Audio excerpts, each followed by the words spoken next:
That's right. It's another late night and time for another reach into the Just Giggle It grab bag. And tonight we're pulling out Chillin and Grillin, Just Giggle It sketch number 70, Big 7-0, and what the? Another Katie Garland sketch. Oh, God. Oh, God. Tiki, where are you? Tiki!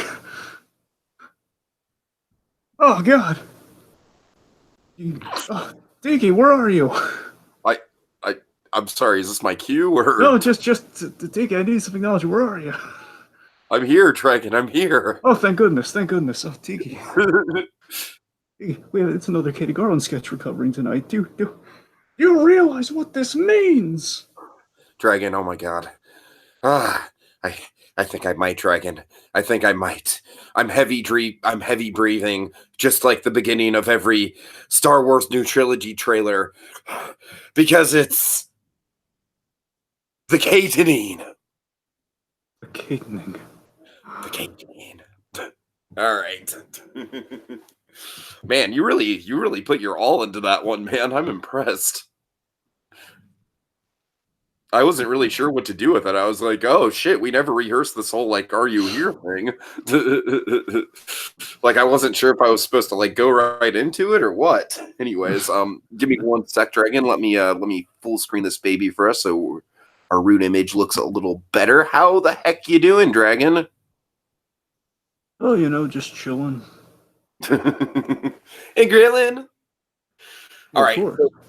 So, folks, that's right. It is the second installment of the Kate-Ening. That's right. A season-long look into the contributions of the great, the lovely, the talented Katie Garland of Just Giggle It fame. And of course, folks, at the end of the month, much like for the Sipka season, we are going to be having an interview with Katie Garland herself. So by all means, feel free to send in any questions on the comments or in the Twitter or anywhere you can find them on the Just Giggle It Discord, anywhere. We're looking for questions for Katie Garland. Of course, she's Dragon. You want to list off some of her credits? Well, I mean, if we're talking about specifically the Just Giggle stuff, of course, Katie Garland, she's in a little show called Harley Quinn, the Joker versus the Real World, episode 5 of which people really need to watch so they can we can answer the prayers of hundreds of thousands of possibly even millions of people. At least Link in one the description. Can we just count that as the promo for now, Dragon? Do we have to do like another like 5-minute build up? All right, fine. I'll keep it down to 1 minute. Okay, there's Katie Garland is in the show, and she plays Carmela, the friend of Addison, who was played by Piper Hinson. And basically, these characters kind of representatives of L.A., which Harley Quinn and the Joker have kind of moved to kind of get a new lease on life. And let's just say Carmela and Addison, Piper Hinson's character, definitely get affected by Harley Quinn, the Joker's shenanigans. And there's a dab of Poncio for your viewing pleasure. So it's definitely worth a watch. And again, get to episode 5 and get to episode 6. Believe me, folks, it's worth it. All right, Dragon. You know what else I want to promote? What? I want to promote Brisk. Brisk. Now, yes, Brisk, the iced tea that Joshua Thomas is drinking in this picture Wait a right minute. now. Hold the phone here. I just want to make sure one thing. You mean to tell me Josh Thomas, for a change, is not drinking coconut water? It looks like it. Yeah, it looks like. I don't know, Dragon. Like to me, it's blue. It's yellow. Like I can't see the exact writing, but I'm pretty sure that's a can of Brisk. No, I mean, we have close-up shots and the thing. I think you're right. I think it is brisk. But I'm just saying, it's coconut. I don't know what I mean. Coconut water. Which, by the way, fun fact about the coconut waters, real quick, is I've been rewatching Lucifer for season 4, and there was a whole coconut water. Oh no! Oh God. All right, so Dragon, I just want to. I can't think of anywhere else but the top of this thing to get my little, antidotes about brisk iced tea out there for the world, and I'm pretty sure this is something I've never shared on the podcast before. But Dragon, I vividly remember. I vividly remember one day on a road trip to Lake Tahoe. Me and my family were on a road trip to Lake Tahoe, and we we were looking for a convenience store to pull over because we didn't have anything to drink. It was a super hot day. I believe the car we were in didn't have AC. And finally, we come upon this mini golf course of all things. This mini golf course, and it had a gift shop, and we're like, well, I don't know, maybe it has something. And I was dying for a Coke, Dragon. I was dying for a Coke, even though Coke doesn't really hydrate you, but still, I was craving one. My mom goes into the gift shop of the mini golf. She comes out. She doesn't have a Coke, but what she does have is a brisk iced tea. Now, I'm like, this isn't a Coke. This is a lie, mother. But lo and behold, Dragon, I drank that brisk, and I think just specifically because it was a hot day and I was really famished and I was just really, really craving anything to drink, and I was probably close to being dehydrated. Dragon, I swear to God, I remember that brisk just being one of the sweetest things I've ever tasted. Just, I vividly remember that day, like, oh my God, like, oh, this is just, I'm pretty sure I downed it all in one big gulp. But you know what else I remember, Dragon? You know what else I remember specifically about brisk iced tea? What? I remember this. Have a look. Have a listen, people. Taxi! Oh, that's brisk, baby. God! What's the problem? Excuse me, but there's a new Lipton brisk that tastes so good it sells itself. So, where's the director? So your puppets are fired. Nobody fires Danny DeVito. I don't care if new brisk does taste better. What are you looking at? The puppet community is up in arms today over the unexpected firing of the much-beloved Lipton characters. Trying to keep the little man down. What's your take on all this, Jackie? It's unconstitutional. All right.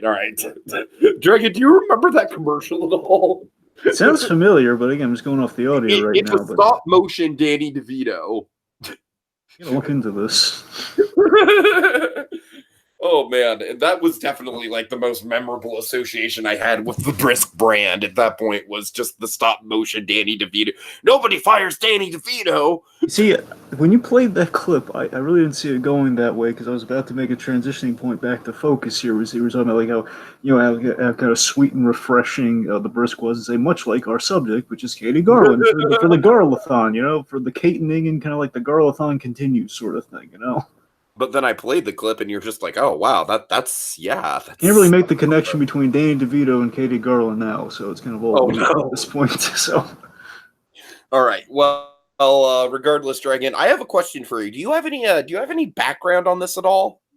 I have some inferred background, and I tried. I couldn't really come up with a lot. I really feel like this is like a Just Giggle It sketch that I feel like it has to be based on a true life event.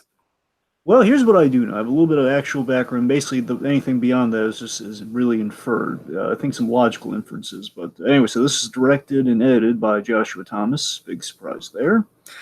And it is written by someone who I don't really recognize. If we've seen him before, it's been very sparingly, because it's not a name we see often. It might be the first time ever. In my opinion, I think it's the first time ever. But it's a guy by the name of Jeremy Zenner. Huh. Okay. So Jeremy Zenner, I'm not sure. The point is this guy. So Jeremy Zenner is the writer, and Joshua Thomas's character within the sketch. Because here's the thing: Just Giggle got the credits right in the down bar in the description box. We actually have names for our characters, because we have Critch, please Poncio. We have Sweet, which is Katie Garland, which again is the whole sweet, kind of brisk connection I was trying to make there. Get it, sweet. Anyway, beyond that, you had Zener or Zenar. I believe they kind of spelled it differently. It's Joshua Thomas's character is named Zener, I guess, with an A, 7-O. But point being, I make the inference that okay, this is probably based on a true life thing with Jeremy Zenner. He probably was in a situation here, potentially with Joshua Thomas, for all we know, because again, as we learned in if buying an orange was like buying a car. Joshua Thomas does like to, he likes to celebrate 420, keep it delicate. Yeah, just for the record, Josh, happy 420. Hope you had a good one, man. So all that said, the point being, I'm wondering how much of this is true life with Joshua Thomas in the role that he has, or if Joshua Thomas is playing Zenner as Zenner was in real life. And basically, this interaction sounds like it's about. Some friends kind of like not being there for you when you call them, and vice versa. Basically, of course, like friends just kind of they're calling you and letting you down. So to speak. I mean, yes, to a certain degree, Dragon, but All right, folks, let's just. Well, what I mean, let me get it right before you go into the thing, T. What I mean Yes, specifically, what I mean specifically is like the description for the video is, the worst friends don't make you mad; they let you down. Don't show up, post smoke. So that's what like kind of the cell line for the thing is. So that's kind of, I believe that's probably what the experience is based on. Like this event happening, I guess, kind of framing it in that context, I suppose. All right, so to frame this conversation, Dragon, because I feel like this is very important going forward. To put it delicately, folks, I celebrate 420. Yes, he does. Dragon does not. I do not know. So there's literally a whole counterculture's worth of humor and in jokes and and shared experiences and like, oh, I totally get that, or I've totally been there, that Dragon is just like not privy to at all. Got nothing. I mean, So the Dragon, closest thing to 420, I guess, I enjoy Kevin Smith enjoying. Yes, Dragon. What do you about it? know about 420? I'm curious, Dragon. From a layman, like this is like one of those Fine Brothers Kids Explained videos. Dragon, explain 420 to me. Oh God, it's so. All right, so based on the recent, 420 in general, 420, based on the, it's like the word for, essentially, it's big. Trying to remember what specifically, why the dates. I know 420 was that the legal code for marijuana, or like the legalization of. No, not even close. Well, the point is, all I know is like it has a correlation with marijuana. Of course, when 420 rolls around, that's the day, and like that's basically all the dispensaries and everything are really raring and kind of really busy and bustling, as Kevin Smith kind of mentioned recently, and kind of a little 420 celebration at the Scum and Villainy Cantina. Oh man, I would. Which, by the way, little fun fact: the Scum and Villainy Cantina, it got remade for Game of Thrones while the Game of Thrones seasons are on before it gets made back in the Star Wars. So right now, it's like, again, you and I are completely lost in all the Game of Thrones. Oh yeah, seasons, yeah. But, like Game of Thrones is like my marijuana for you. It's like I don't get it. I just completely goes over my head. All I can weigh in with 420 specifically is that Kevin Smith recently he came back from his shoot of Jay and Silent Bob reboots to kind of do a Hollywood Babylon and a Fat Man Beyond. Kind of like in celebration, like on the day of 420, both on Saturday, like 2 Saturday shows, I suppose. Anyway, the point being, it's a big, my knowledge, big stoner holiday, of course. Big, it's kind of celebration of marijuana and stuff, and just kind of all. I'm sorry. Like hearing Dragon say marijuana is literally like hearing Simon from the Chipmunks say marijuana. I'm tickled pink by this. Okay, well, sure, that makes you feel good about myself. Yeah, sure. Okay, the point. Am I anywhere close on any of this? Yeah, I mean, you're close in terms of like the holiday. Like, obviously, you know that it's a holiday. But here's the thing, Dragon. The reason it's a holiday is that people, it's kind of like, I don't know exactly when this started. Somewhere in the 80s. It's a long story, but basically 4:20 in the afternoon, as in 4:20 p.m. That is the preferred time for smokers across the nation to spark up. And that's a preferred time because it's not quite evening, it's not quite morning, it's not quite afternoon. It's like right in the middle of the day. You've got your shit done. You can kind of relax at that point. And yeah, so I'm not even making this up. It's like 4:20 p.m. is like it's like universally like, yeah, like people make a big deal. Like some people, like I don't do this, but some stoners make a big deal of like, okay, it is literally like it's 4:19. Like we have to pack a bowl right now and spark up. And Dragon, of course, you can infer that on 4:20, April 4/20, 4/20 on the calendar. Yes. So, all right, yeah. Okay, point being, it's... I hope my grandma isn't listening to this particular podcast. Hi, Grandma! Anyways, go ahead. All right, point being, it's a little, significance a little lost on me, but apparently, I guess, 420 is just it's kind of like Stoner New Year's is kind of what I'm getting here. It's like kind of like the countdown to like... It's probably like Christmas. Well, New Year's in terms of the countdown, yes. Yeah, what I meant, yeah. Like getting stoned at 4:20 on 4:20 is kind of the Stoner New Year's. You're right. Yeah, I love Kevin Smith's view on it though, with the whole Stoner Christmas thing, because people go up to him and say, "Oh, he must love 420. It's Stoner Christmas," and he says, "Well, no, it's another day to me. It's just every day." So that's kind of how I feel about it at this point. Dragon, would you like to know my quick 30-second story of my failed attempt to smoke on 420 at 450? I don't know if it's responsible, but I guess we're never going to talk about any other place, so I guess 25 seconds. 25 seconds. Go on. All right, so my mom and I pull into this this park, and long story short, the park is like way too windy to spark anything up, and 420 comes and goes, and neither of us have taken a hit, and it was just a big epic fail. All right. Basically, all right. There's a reference. There's a reference. I know you can feel this, man. There's a reference I can make right now, but out of moral responsibility, I will not make that reference because it would diminish the thing I'm referencing. And I refuse to do that. Okay, fair enough. Anyway, so without further delay, like I said, Dragon, I guarantee you, there's at least like 5 or 6 things in this sketch that you didn't even know was a joke because you're just not into that culture. I guarantee you. And of course, I've seen my fair share of some stoner comedies and some stoner series, some of which have been terrible, some of which have been, again, it's from Kevin Smith. So disjointed.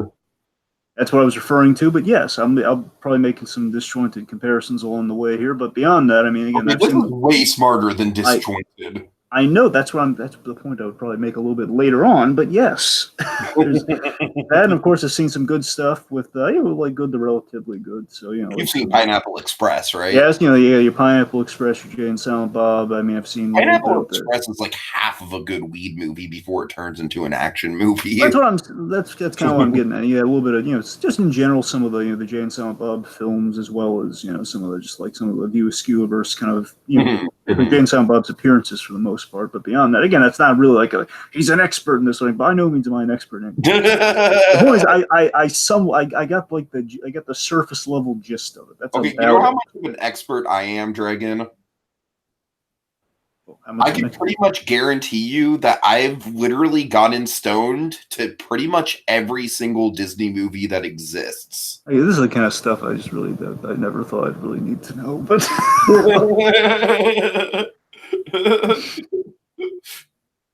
Like, I'm sure at some point I have sat down and sparked up and watched pretty much every single Disney movie. I mean, maybe not some of the package films like Make Mine Music or anything, but all the major ones.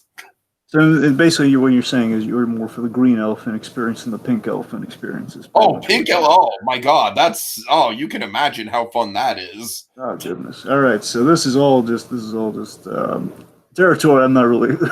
I don't really like the march through here, but let's just.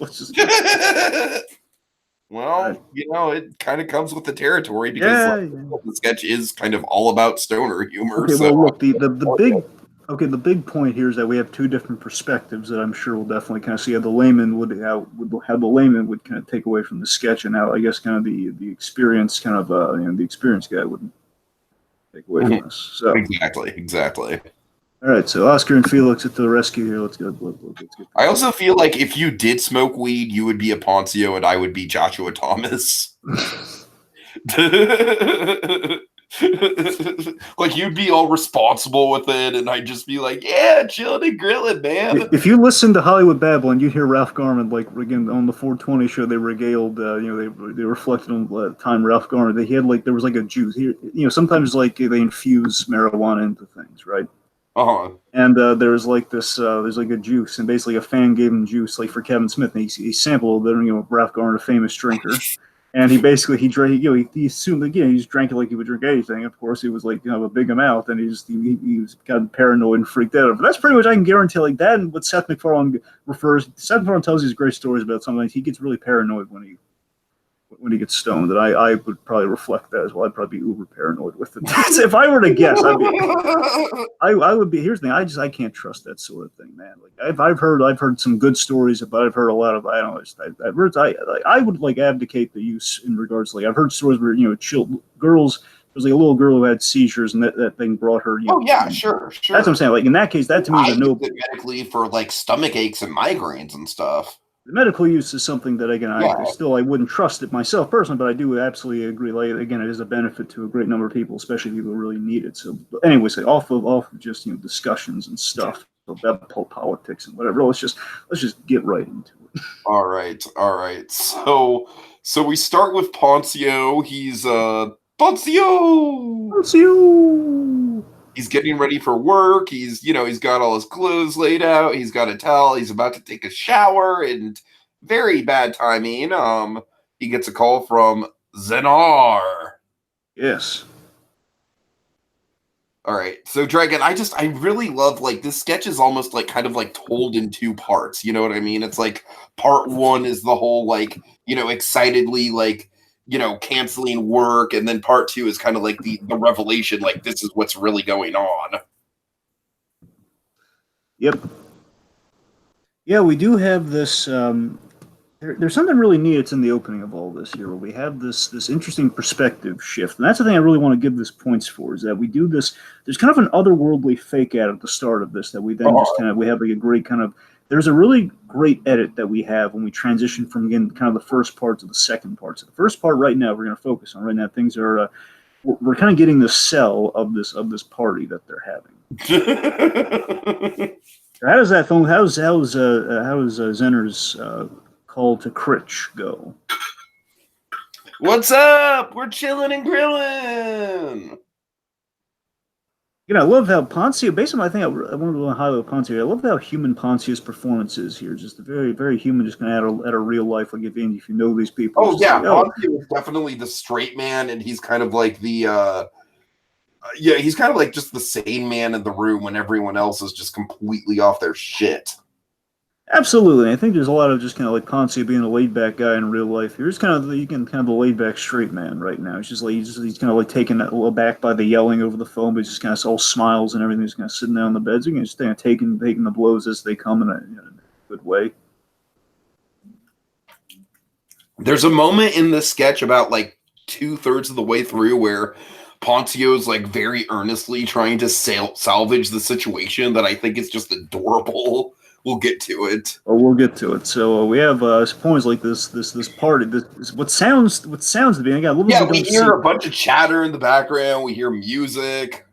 Now what's great is we only see. Yeah, we don't see anyone. We only see Joshua Thomas, and then later on we see Katie Garland.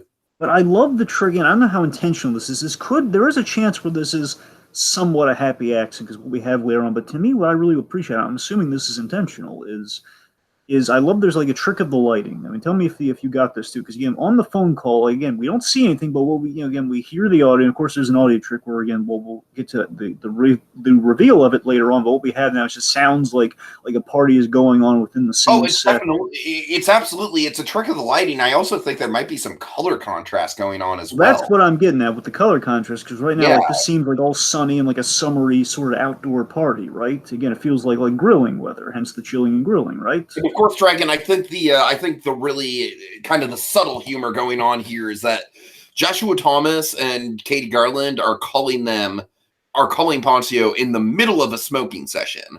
So they are literally like in the middle of getting baked right now. I know, and that's what I kind of presumed as well. Like, it's sort of that, and again, which gives it that otherworldly quality that again that's what I'm saying. So that's literally why everything is kind of like all color contrasted, because I can tell you one of the effects of smoking is like colors do pop more. That's one of the fun things about it. That's why I watch so many Disney movies when I'm stoned. I guess the question is, how much of a Michigan J Frog is about to unfold here? I mean, like, how much of it is there an act? Like, again, I think your theory is the correct one, but I do wonder on the flip side of things, though.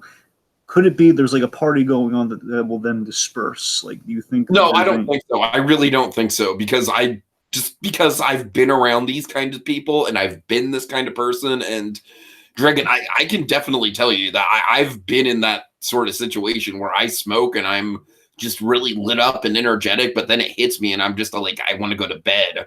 So, I literally just think they're just like, they just decided it'd be fun to play party sounds in the background. I don't think there was ever any sort of party. The only party was them smoking that ghost face killer shit. Okay, real quick, we have some comments I wanted to read out. Oh God, so we have some, so welcome to Fago Rain. Fago Rain. Good to have you. Says, hey, a little welcome there. What's This popping? podcast is an insight into Tiki's drug habits, Fago Rain. I hope you enjoy it. Essentially, we're covering Chillin and Grillin as part of the Kate-Ening, Kate-Ening. our Katie Garland season. Of course, we'll pay off with the big Katie Garland interview. Which, by the way, if you have any questions for Katie Garland you'd like to leave in advance, leave them in the comments or on the Discord page. Absolutely. Vice versa. So, of course, we'll read them off. We'll read them off and shout you out. By all means. So, anything you want to ask Katie Garland, just we'll lay it through us, or just join us live. But either or. Anyway, so anyways, let's see. Vega Rain wonders if they really do smoke. And as we were talking about earlier on, Joshua Thomas definitely do. At least Joshua Thomas does. Joshua Thomas does. Poncio, I can't make any presumptions with Poncio, nor can I. You know what? I feel like this sketch, again, I don't want to make presumptions, but if he does, I feel like the reality is probably close to what we see in this, where it's like, he keeps it on hand for parties and stuff, but he doesn't make a habit out of it. Sure. And Figurin then goes on to say, when you're alone and you want to make it a better time, a few typos here, I'm just going to interpret a little bit here. When you're alone, you want to make it a better time, so you play music to I guess, boost the noise in the background. So, I mean, I guess, but to me, this is just me, Dragon. I just play like an album or something. But then again, I'm a dying breed of people who still loves the album art form, and that's a whole other conversation. But all right, okay. So getting back on point here. So so the point is, Zenner is calling is calling Pritch and they're telling about this party that's going on, and basically while they're in the middle of a session. And we have this kind of uplifted Poncio here, who says, "Oh yeah, I'll call in sick, Yeah, at first he's just kind of like, yeah, I don't know, man. I'm sorry you didn't let me know, but I have to go into work. And then Joshua Thomas, he's just such a good salesman. He's like, but you gotta come over here. We're chilling and grilling. Yeah, sick day. We're having a sick day over here. I'll give you a sick day. So now, of course, he's asking some other people, and I believe this is kind of set up for a character by the very end of the thing with Teddy. So he mentions, "Hey, this is crazy. Sounds crazy. Is Teddy there?" And check my. And of course, we set up the facts here. Check my facts. Check my facts. Come relax. And of course, this leads to Sweet on the phone. Sweet played by Katie Garland, and she sounds so adorable here and welcoming on the phone. And she says, "Oh, hey, Critch! Sweet! Sweet!" So again, she's all folksy. Dragon, I'm sorry. I need to make this reference. All right, I need to get it out there. All right. Yeah. Heisenberg says to relax. I'm relaxed. All right, that's it. We'll break that humor for you. Anyway, so so the point is, so now, but Sweet's kind of sweet talking Critch here, and it's like, oh yeah, he's definitely coming over, and what does Critch offer to bring? He offers to bring some tree. Now, again, you can fill me in here if I'm not getting the interpretation right here. He hears something in the background, basically of Sweet using what's the brand again? I believe it's Ghostface Killa. I think it's Ghostface Chilla. Something like that, yeah. And the correct terminology, Dragon, is what's the strand? It's the different strain. strands. What do you mean strain? Strain, yeah, right. Yes, there's like old runner in Hollywood Babylon of old what stream was Kevin on, so they kind of had oh god. Again, they don't do it that much anymore, but during a certain period of Hollywood Babylon, they used to have a segment of the show where it's like, what strain is Kevin on? Dun, dun, dun, dun. Okay, anyway, so again, I don't even keep track anymore. I gotta be honest with you. Yeah. Again, you owe it to yourself. It's a lot of fun, those Hollywood Babylon episodes. Anyway, of course, now sounds like it. Anyway, so let's see. The Ponce says he'll be right over. He's going to shower and grab a cab. Be there in a few minutes. All right, so we see him coming over with carrying I believe it's a 12-pack or a 24-pack. He's bringing beer, right? He's bringing something. Uh-huh. All right, so, and importantly, again, what I was trying to get at there with the ghost face chiller or whatever it was the fact that he was asking if she bring some trees, and they said, and she basically says, "Oh yeah, she's doing," essentially implying that no, you don't need to bring anything because we have some here. I believe that was the implication. Yeah, right. It's going to lead to the misunderstanding later on, where you feel, okay, I don't need to bring anything because they have plenty over there. So Poncio enters. Okay, I love this shot. So Poncio enters what I believe to be, it's either a former or the current one of the Just Giggle It residencies. Now again, I don't know. I don't know if it's Joshua Thomas's place next. I remember there was they had like a live stream where they kind of toured a location. Now I don't know if it's like the new place, because remember that's the reason when we see Harley Quinn and Joker again, once they go back to the apartment, chances are it's going to be a different set. Mm-hmm. Because they have to change location. So again, the point being, this might be the next location for Harley Quinn and the Joker. The jury's out. Point being, we're at a house with a really, I like this this gated sort of like pathway that kind of leads to the backyards, and I really like how the shot's framed. Pon's just kind of going from the outside there, and we hear the music popping again, as it's kind of implied to be over the phone, and then he kind of makes his way there, and what happens? Well, first of all, Dragon, there's a really nice edit with the sound mixing that I don't know if you noticed. Well, this is what I'm talking about. Yeah, go ahead. I'm sorry, just to piggyback off. Like, this is what I'm talking about. I love this tracking shot. Like, we're following Poncio, and like as we're following him, we have like the sound and the lighting kind of have that little shift. It's like a blink and you miss it moment. Exactly. Like the sound goes from like being like really high quality to like obviously being played on cell phone speakers. Yes, and so now we're seeing what again could either be interpreted as like a party's aftermath or what the party actually looks like from eyes looking into it. So, I mean, the thing is called post smoke. So the question is like, is the fun, are they wearing down, or is it still just? Oh, they're definitely wearing down, Dragon. Okay, so I just wanted to clarify again. So they are wearing down. It's not just like just the outside looking in. Okay. No. That's the thing. It's like, yeah, when you get stoned, you are pretty euphoric for a while. But like I said, that euphoria, depending on the strand, lasts about, I'd say 30 to 45 minutes on average. And then there's usually a crack after that. Gotcha. So we have this like alarm clock. You can kind of see in the image we have here. It's kind of like it's really like an alarm clock. Look, it's a cell phone speaker, but it's also like it has like a timer on, so I presume it's like some sort of alarm clock attached to a cell phone. I guess that's what it is.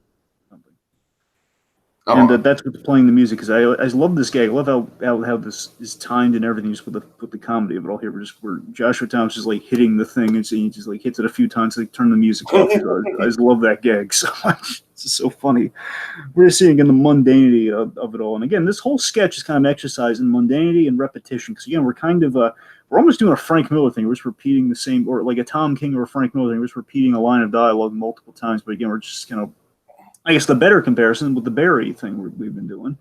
Again, a bit of just kind of like a Barry acting exercise here. Again, we're repeating the same dialogue, but we're having like a different inflection or a different kind of different cell for each line. Sure.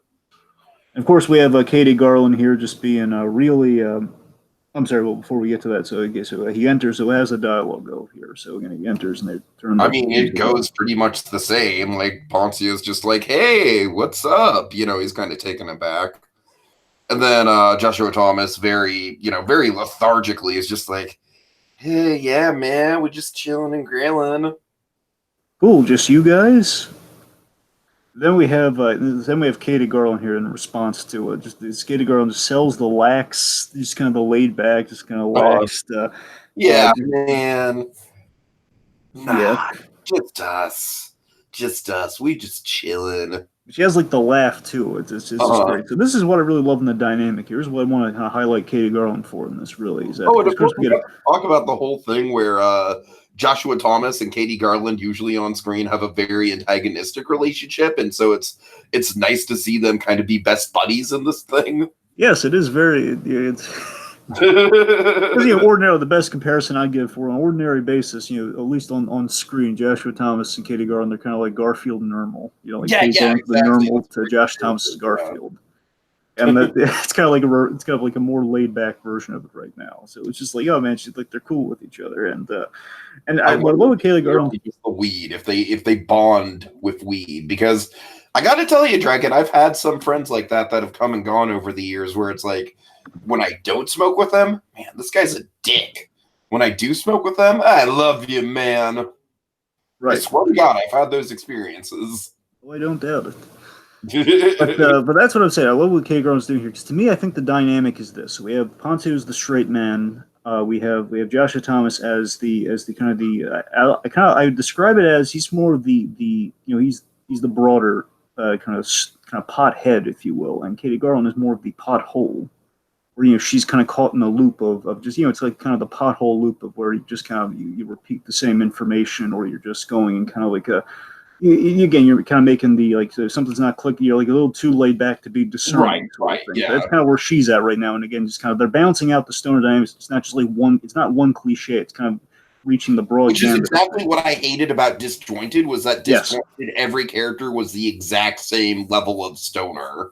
Exactly, pretty much like the two characters I hated most on Disjointed were basically like, it's kind of, imagine Joshua and Babby. Yes, those two. I hated those two with a burning passion, and basically, I hate those two with a burning passion too, because they're like the anti-Jay and Silent Bob when it comes to giving stoners a good name.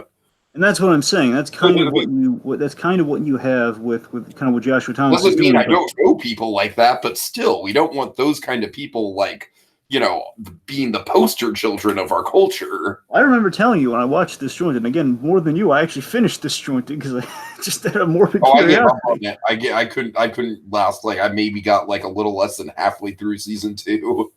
Well, my point is, as I was getting through just on the whole, I even had to brave the full storm. This is just the half storm that you did.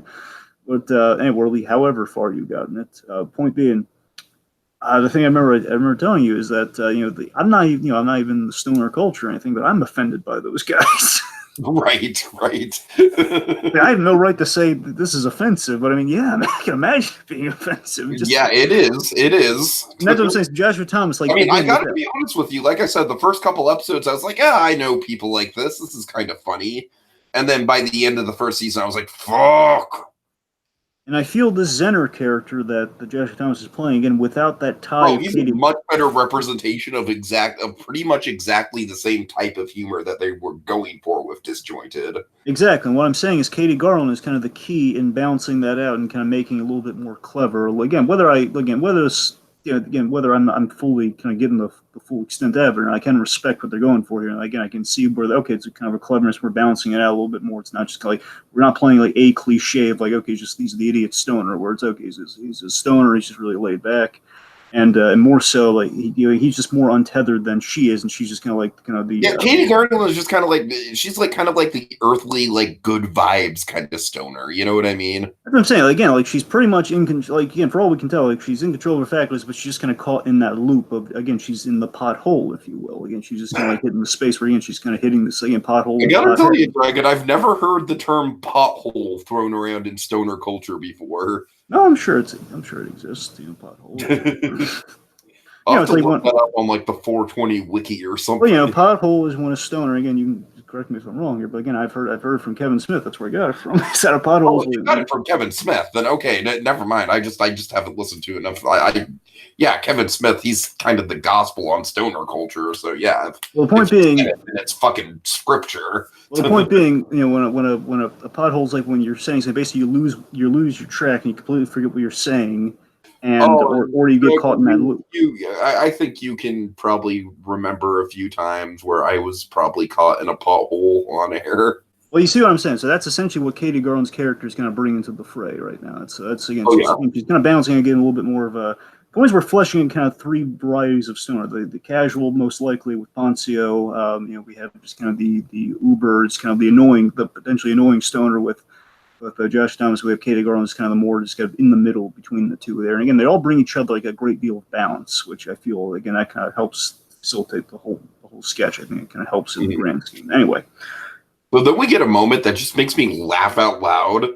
And I know it's it's all to do with the delivery. It's we get a close up on Joshua Thomas, and he's just "Hey, bring that weed." Okay, so what's really funny about it, so I love all these choices that we have here. One, we have Katie Garland. Again, they're all selling these little idiosyncrasies with stoner culture. One, she has that laugh, where it's just that laugh after the whole just us.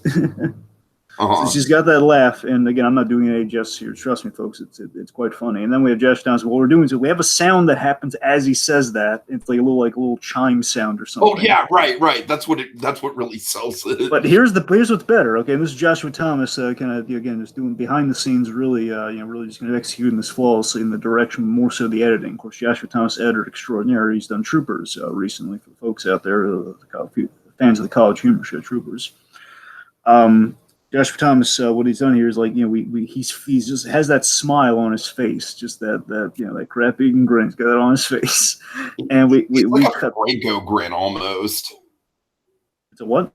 It's like a Franco grin. Yeah, it is kind of a Franco grin. Yeah. So we cut between him and Ponce, who's kind of reacting to it in real time, where it's just like him just kind of frozen with that grin on it, with that Franco grin on his face. And again, essentially, it's the back and forth in that editing is great. Uh-huh. Really well timed. Of course, he's let's see. So Critch, questions. What I heard. They were smoking and partying and everything. Nah, man, just chilling and grilling. Oh, and then I'm sorry. Sweet says, yeah, we smoked that Keith earlier. Some bomb. Ghostface killer. In the car, in the couch. Oh, no. Okay. Oh, God. Oh, Dragon, that was adorable. Oh, that was... Okay. Education time, Dragon. That was cute. What am I missing now? How many wiggle room is there between? He's saying indica? Oh. So there's Dragon. There's two types of weed. I don't know if you call it a strand or what, but strained. It's strained. Even I know that. Man. Okay, I'm sorry. There's indica and sativa. The layman terms for this is that indica kind of makes you lazy and gets you down. Sativa kind of gets you energetic. Like indica's downer, sativa's an upper. Sativa was the stuff Miley Cyrus early on before she gave up all hope entirely. That's the thing she was famous. Oh man, she used sativa. It was a big thing. You know what's funny is that most people prefer indica, but I am definitely a sativa guy. So it's not in the couch and in the car. The gag is that Katie Garland saying indica, and then Joshua Thomas is basically being more like in the couch. Ah, I see. Right. I could totally get how that would go over your head. I just thought it was adorable that you had a whole other gag in your head about it. Anyway, so Ponce is saying it sounds like you guys had a rager, and he says, "Nah, just chilling and grilling." So again, there's completely the point with the gag like that, with the whole apparently I had a different read on, but the whole more like in the couch gag, I guess. It's a more right now. I'm getting a sense that these guys are more. This thing feels like a more pleasant version of Disjointed. At the very least, the two uber stoner characters. That's kind of the vibe we're getting here. I think we agree on that. I mean, it's these are people that I would actually hang out with in spite of the social faux pas they're pulling here. You know what I mean? Sure. All right. So after that, all right, and then after that, Poncio just kind of starts to get annoyed. It's yeah, you keep saying that, but you're not grilling anything. I love just Poncio arguing the logic and this kind of it's not exactly getting to the Poncio doing D'Onofrio. You know me, I love when Poncio does D'Onofrio. But basically, of course, we have many tiers of Poncio. There's Poncio doing a D'Onofrio, and then of course there's Alexander Poncio. That's the top tier of Poncio. But this again, I like it. I love it when I think Poncio is bringing a little bit of drama into this. I really like it, man. I really like the Poncio again. He's kind of making his points. Well, he's genuinely hurt. You know what I mean? He's just I called in sick for you guys. He's bringing the hurt and the humanity into this performance. Again, it's a silly sketch, of course, but I mean in the sense of that's what the gags. These guys are they're very much. Okay, this is definitely something that happens with weed. Is that you're of course on different wavelengths and. Yeah, there can very much be times where, you can just be fucking high as a kite and you just don't comprehend that you're pissing the other person off. And frankly, if you are, you don't really care. Of course. And then we have Katie Garland, one of the great lines again, focuses what Katie Garland brings to the table here with, we got a grill.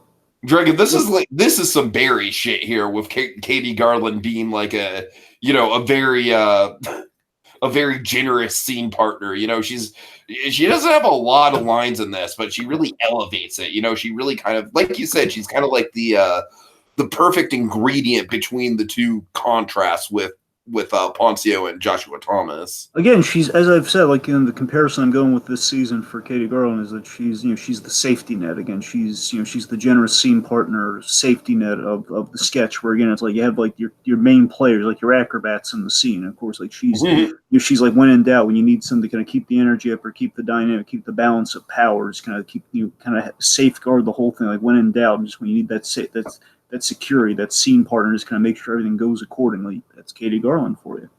Absolutely. May not be like the A role, but again, it's definitely necessary. And you want that. You don't want to just go charging in with, again, that's reason gags fail, folks. If you don't have that safety net, you're just gonna have a gag. It's like either it'll strike you or it won't, and that's traditionally how humor goes. But again, it's always nice to have a safety net when you can afford one. Oh God. It's like the fucking stupid thing in Dumbo where Michael Keaton's like, fuck it, we're just gonna go without the safety net. But pretty much say, okay, if you want to look for the what you don't want to do, folks. If you want to look for the Michael Keaton, be a Danny DeVito. Okay, if you want to tie it back to Danny and DeVito and make that relevant. And the pink elephant thing from earlier on. Okay, yes, if you want to broaden and make it a little bit more relevant, you could look at Keaton in Dumbo as kind of representation of current day SNL, or if you want to attach a label to it, maybe Lorne Michaels is a little more disingenuous than ordinarily. But more or less, you have like SNL embodied by the Dreamland Circus in Dumbo. And on the flip side of things, again, like where it's like no safety net, it's gonna hit or it's gonna not. Again, it's like live or die by who the host is. We're gonna put all our energy on like, hey, we got a extra special host, versus just bits that can like survive even before we get a host, like back in the kind of your glory days, like your Chevy Chases and your Bill Murrays of the day. Back during that, which we had our A players versus our A star, followed by the regular players, and that's kind of what we have. The opposite of with Just Giggle It and the best of both. SNL has kind of gone down the same route as The Simpsons, where they're way too celebrity focused. Yeah, it's unfortunate. I'll give SNL points here and there. Sometimes there's some sketches that have won me over, but again, it lives or dies. Literally, the last SNL sketch that made me really laugh hard and that I still go back to. What? Black Annie. Oh God. Kenan Thompson playing Black Annie. Jeez. That was inspired, Dragon. That was SNL doing something special. Well, my point is, with SNL, like even the sketches that win me over, again, they live or die by if the host is doing the majority of the work in that sketch. I'm saying Black Annie. That was all. Man, that was all Kenan. I know. Again, I'm saying there are some cases where, primarily, it's you're right though. Yeah, sometimes they have their players that do a really good job. By the same token, I saw like a sketch. Speaking of Kenan Thompson, there's this hilarious. Speaking of Black Annie, it's funny. There was Black Jeopardy. You ever see any of the Black Jeopardy ones?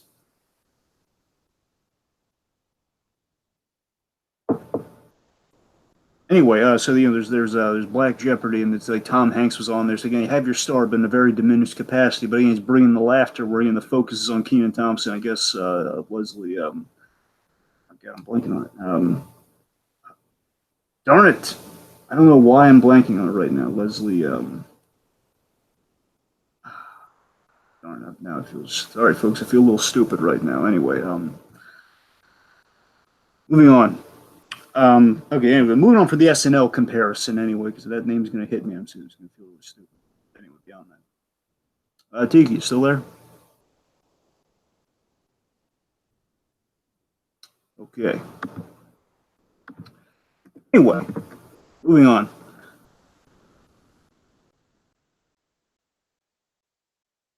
Okay, anyway, so in the it was Leslie Jones, but Leslie Jones, that's what I was thinking of. Okay, sorry, folks, just hit me in the moment here. Okay, moving on.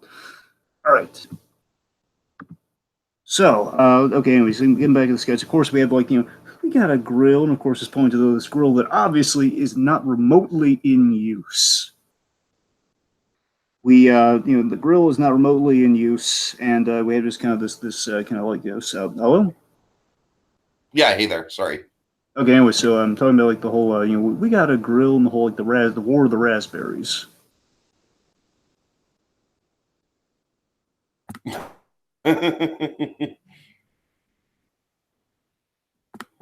Yeah, sorry, I'm just Right, the point is, just have going like with the root image, so keep going. we have like the war of the while I get that. raspberries, like by the two of them. And he says like, I don't like what you're assimilating. Assimilating? That's not what that that's not what that means. And you're literally not grilling anything. We got a grill. it just keeps going back that we got a grill. It's it's funny. Okay. Dragon, I'm not sure. I think I might be having technical difficulties still. Okay, what about now? Now it's fine.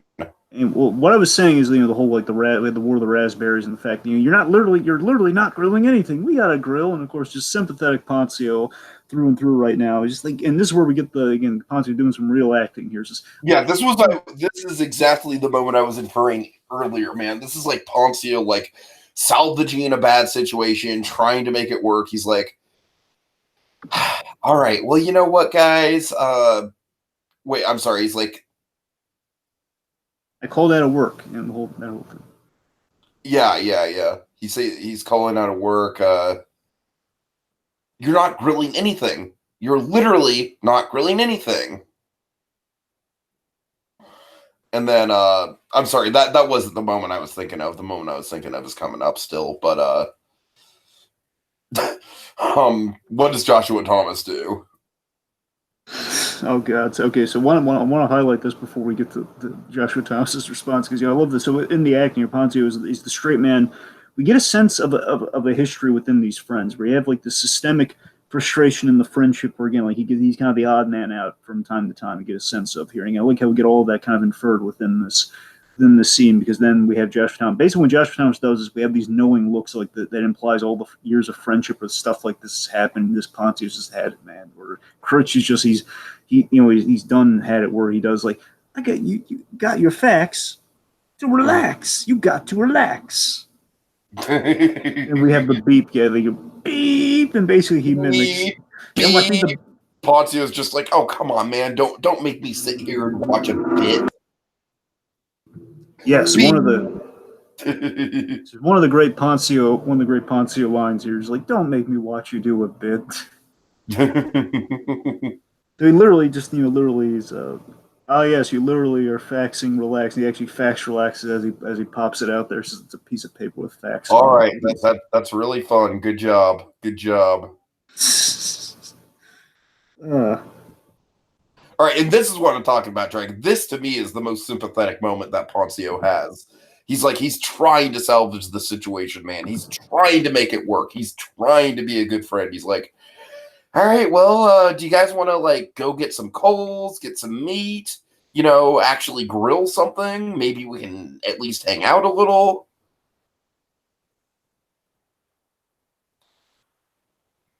Hello? Yeah, I can hear him, so I thought you were going to continue with it. Oh, no, sorry. I'm sorry. I'm paranoid with the technical side of things. And then Joshua Thomas is just like, nah, man, I'm pretty tired. And then we get this exchange with Katie Garland where she's just like, yeah, I have to go to work. It's Saturday. They're really busy on Saturday. Joshua Thomas is like, yeah, man. It's busy on Saturdays, and she has to go to work because it's Saturday. And that's why she works, because it gets busy on Saturday. Basically just kind of like over-explaining the work situation. Right, because, okay, I guess I'll go then. They say, bailing, Critch, son of a Critch, you're bailing. Also, Dragon, I'm sorry, I have to point this out because it's adorable.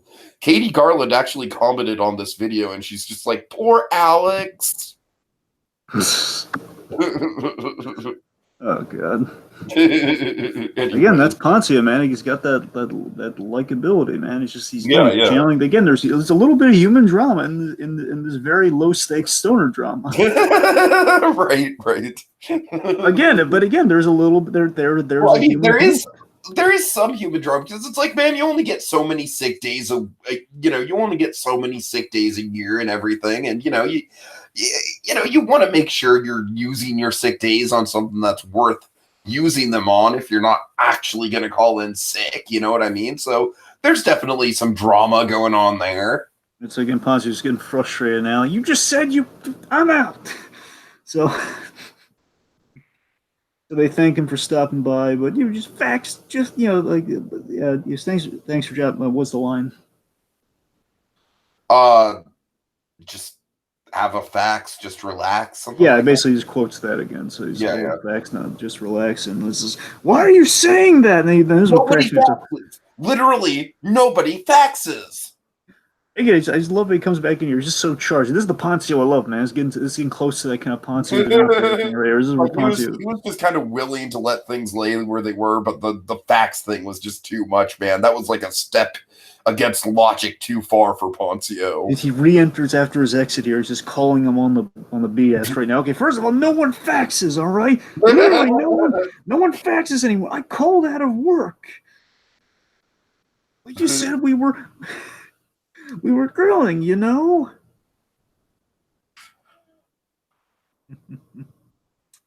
Anyway, so then he leaves, and of course, as he leaves, they're kind of commenting to each other. What's he talking about? We got a grill. So Ponzio leaves, and they get a little bit of growth in all this here. So Ponzio leaves, and he hears the music again. Here's the music, as in again, like they're, I guess they're probably either. Here's the thing: we hear the music now. Question is are we just playing music over the sketch as it is representative? That's kind of what I inferred, Dragon. I inferred the music as non-diegetic. Yeah, I think it's probably just like representative of what we saw, but not necessarily just happening again. So the point is, he gets a call from who I presume to be Ted. I'd like to shout the actor's name out, but again, as much as I'm highlighting the credits, this guy was uncredited. So yeah, this is does he look familiar at all, Dragon? Because when this guy popped up on screen, I was like, oh, there's someone I've never seen in these sketches before. Well, I have a guess based on just kind of the theme. What's your guess? My guess is he's the actor who was at the end of. He was the other actor playing opposite Joshua Thomas in Buying an Orange or Like Buying a Car at the very end, because it would fit the stoner theme. But yeah, right, that would make sense. Anyway, so then he's just like, Critch, we're hanging and banging. But we see Critch is. You think he could be the director? Well, no, director's Joshua Thomas. Do you think you mean the writer? Oh yeah, I'm sorry. Yeah, that's what I meant. Yeah, I mean the writer. I mean, my instinctual guess is that's the writer, but as like a cameo, as again, most likely again the character's name, given Josh Thomas. Yeah, right. Center, I'd imagine it's inspired by the writer. So I'd imagine this actor is probably the writer. But again, I'm blanking on the face right now. The only thing he reminds me of is from Buying an Orange or Like Buying a Car, because that's kind of a similar gag. But I think he had a little bit more of a shaved head here than he did there. So the jury's out. So I'm not sure. Offhand, again, unfortunately, we don't have credit to kind of spell that out to us. But again, it's like if we've seen very little, at least to my knowledge. We're gonna have egg on our face. Realizing, no, you idiots! He was in all of them. He was in half of your season. He was a small role. He was Hitchcock with the dogs, man. He was like this fucking Mandela effect type thing where there was this whole other like major Just Giggle It player that we just never acknowledged. Yeah. Anyway, so but no, in all seriousness, though, I do like about this is that we do show a little bit of growth on Critch here. Like Critch he's no fool. He's not falling for this again. Like he's wizened with his experience with his friends, just hanging up and he's going about his day. Hangs up and he's off. Yep. Critch is for the better. Critch has had his moment of change with this phone call, and he's going onward into the world, going back to he has to make up that sick day. Critch might be a little wiser. He might not. It's like a boy who cried wolf. Only it's more of a fake stoner party in this regard. But you never know. All right. Okay, and then we just get a quick little. What do you think it is, Dragon? Like a blooper or what with Joshua Thomas? More of a subscriber tag. So yeah, it's a subscriber tag, but then we get that what I'm talking about specifically is like him kind of like cracking up at the beginning of it. No, I think it's intentional. I think he's just laughing at it. He's just like, oh, that was funny, wasn't it? Oh, okay, gotcha. It was just being. And then of course, I always love when shows do this, and I've even adapted it into our podcast format with the end stingers. I love the you know, at the very end, as we fade to black, we just hear one more time, just chilling and grilling. Yes. All right, and that is it, Dragon. We went through that relatively fast. What do you think? Well, you know, for me, it's not my favorite sketch, but that I want to make it clear, it's on me mostly. It's just, honestly you know, one of my. I wouldn't say it's like a top 5 or anything, but Dragon, I enjoyed this one a hell of a lot, and you can guess why. right, and that's the thing. Look, it's not my favorite sketch, but again, emphasis that's mostly on me. It's not. It may not be for most. I mean, or it might be for most, but not for everyone. And it's strong. It has strong comedy, but again, not comedy. It's kind of the subjectivity of comedy. So you know, kind of a little bit of subjectivity, Steven, if you will. Oh God. That's the thing. This is yeah. I think I want to make clear though. Whether I get it or it's for me or not. I think it is bringing more to the table in certain regards than other things. You know, it has some really good things going for like the otherworldly fake out of the story. Like we have to start with the with kind of the perception of someone who's getting stoned versus someone's like while you're inviting somebody, just kind of the outsider looking in, kind of the aftermath of it all. So we have like a fun, like, again, we're doing some fun, really subtle, neat stuff where we're going to the backyard because we have that kind of that color correction and kind of musical shift in things. That's really clever. Again, I want to emphasize the importance of Katie Garland here, not just because we have a season named after her, but seriously, again, she's adding balance to things. I think she's kind of helping elevate the material because, again, without her in this, without that third person, without Katie Garland kind of doing that nonchalant thing she's doing right now, the dynamic suffers, and it may not be the better Honestly, joke. I feel like what Katie Garland provides is she provides like a midpoint between the two, which is essential because if you don't have that midpoint, then you're just like entirely on Poncio's side. You just look at Joshua Thomas as purely just like, you know, just it's kind of like hateable bonehead. You know what I mean? But Katie Garland, on the other hand, like I said, she's kind of more of like the eternal hippie stoner. And it's just impossible to be mad at her. And so I feel like she's kind of like, you get what I'm saying? She's like the person who adds a little bit of sympathy to the other side of the situation. Yeah. At least that's how I look at it. And of course, Poncio's very human performance is really refreshing. So again, adds a little bit of stakes and things to everything. So yeah, it has. I mean, look, there's a number of. Yeah. Well, over since Poncio month,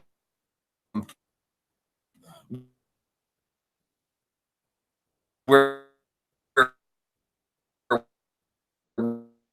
we were just like, yeah, this would. Right. Shit. right.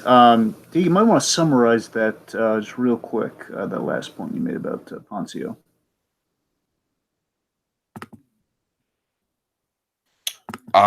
Shit, man. I'm sorry. I already kind of lost it.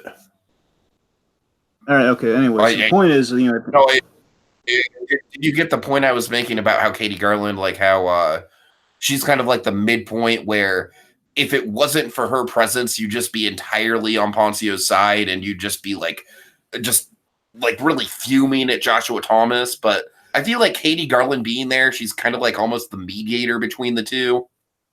Yeah, she brings about the comedy in the situation before it's just like a kind of a horror story of like at Poncio's expense, which of course wouldn't be really necessarily funny. It would just be more like, okay, it's just kind of like, why am I watching this? It's a little more right.